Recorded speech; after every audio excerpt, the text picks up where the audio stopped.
If you're interested in the tiny prefab home market like me, it may sometimes feel like you're being overwhelmed by all the different alternative housing options out there. From the boxable casita to a plethora of other prefab home builders, it seems like we've hit the affordable housing holy grail. We're definitely onto something here. However, after all the research that I've done and all the companies that I've looked at, there's this constant nagging question in the back of my mind.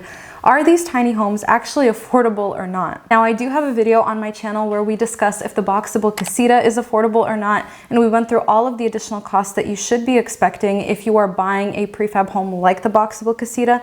But in this video, I really want to discuss if tiny homes in general are more affordable in the long run than your typical resale home. So are these affordable housing solutions actually geared towards people that can't afford a typical resale or new construction home?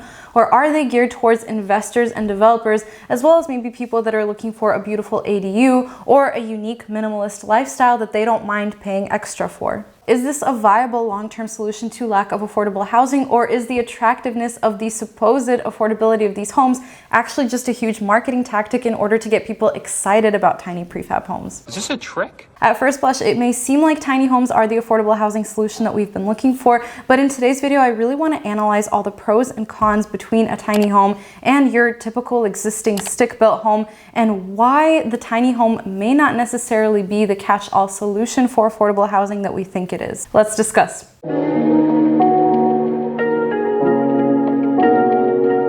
Hey everyone, welcome back to the channel. If you're new here, my name is Arena. I'm a real estate agent in Oregon, and here on my channel we primarily discuss tiny homes and prefab homes, but we do also talk about the real estate market, the workforce, and the economy at large. I do also love to post vlogs documenting my experience as a real estate agent, so if any of that sounds interesting to you, definitely be sure to subscribe and turn on your bell notifications so that you never miss a future upload. Now, before we get into all of the pros and cons between tiny homes and typical starter homes, I do want to clarify that when I say the terms tiny and prefab, they are not synonymous, which is of course obvious to all of you out there, but I just want to make sure and make that clarification.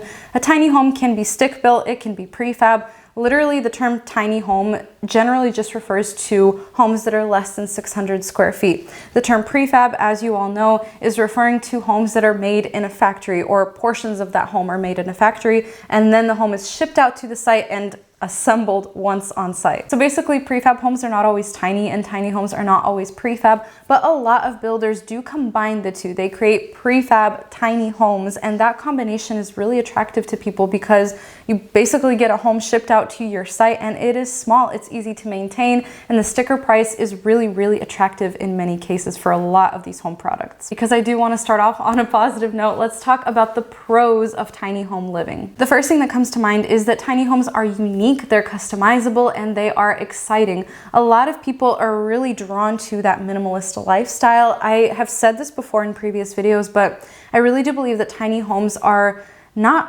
really just about the product. In fact, I don't think it's even mostly about the product. I think really it is a movement of minimalism, of caring for the planet by consuming less. I think that really attracts a niche group of people, and for those people, tiny homes might just be everything that they've been looking for. Tiny homes are also initially more affordable than resale homes, of course, because you are paying for less square footage. It does depend on your builder and how nice the finishes are on the inside. There are definitely luxury tiny homes out there, but for the most part, your tiny home, the sticker price for your tiny home, is going to be a lot lower than the average sale price of homes in your area. Tiny homes can also be mobile, which is very appealing to a lot of people. You don't necessarily have to have a tiny house on a foundation. Plenty of people have their tiny homes on wheels. Tiny homes are also a lot cheaper to clean and maintain. Of course, it makes sense, you have less space, so it doesn't take a lot to clean that space. You're not spending as much time and as much energy to make sure that you're keeping your space looking nice. Your property taxes will also likely be a lot cheaper, especially if your home is not affixed to a foundation, because then in that case, it's not considered real estate. Tiny homes are also a lot more energy efficient. Your utility bills will likely not be as high because it doesn't take much to heat up or cool down a small space. With all that being said, let's get into some of the downsides of tiny homes. The first and most glaring downside to me is that the sticker price is 100% of the time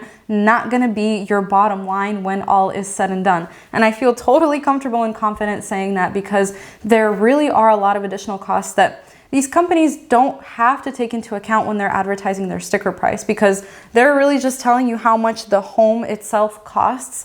But any other add-ons, getting your lot prepped for this home, that's really something that you have to kind of take into account and research yourself before you take the plunge to buy a tiny home. In many cases, I actually think it could be cheaper in the long run to buy a fixer on the resale market than it is to buy a tiny home. The next point to consider is that even though the overall cost of a tiny home might be cheaper than a typical starter home, the cost per square foot in many cases is a lot higher for tiny homes than it is for starter homes. A CNBC article from last year titled "Tiny Homes Can Mean Big Costs, Especially Depending on Where You Live" includes a very interesting quote that I wanted to read to you guys. It says, "There is a lot of detail and complexity in connecting and integrating all the mains," so like electricity, sewage, heating, all that, "in a relatively small building.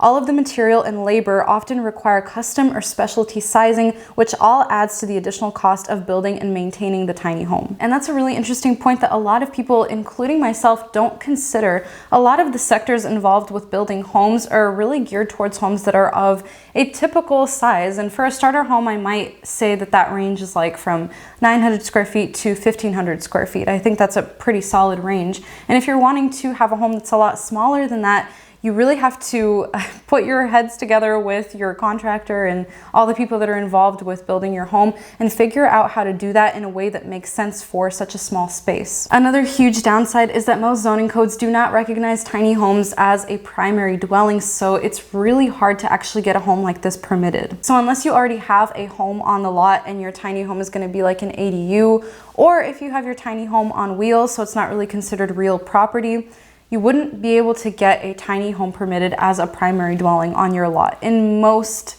areas across the United States. Another thing to consider is that resale will most likely be very tough because tiny homes appeal to a very niche crowd of people. For your typical home in your typical American neighborhood, it's pretty easy to find comps or similar homes in the area to base your price off of when you're looking to list that home for sale. But for tiny homes, because there's not really that many of them out there, it's tough to really figure out how much you can sell it for, what a reasonable price would be. And your pool of buyers is a lot smaller because most people aren't really looking for a tiny home. Most people's lifestyles don't coincide with living in a tiny house. Another downside is that getting tiny home insurance is tough. And I mentioned this in my previous video where I talked about the pros and cons between RVs and tiny homes on wheels.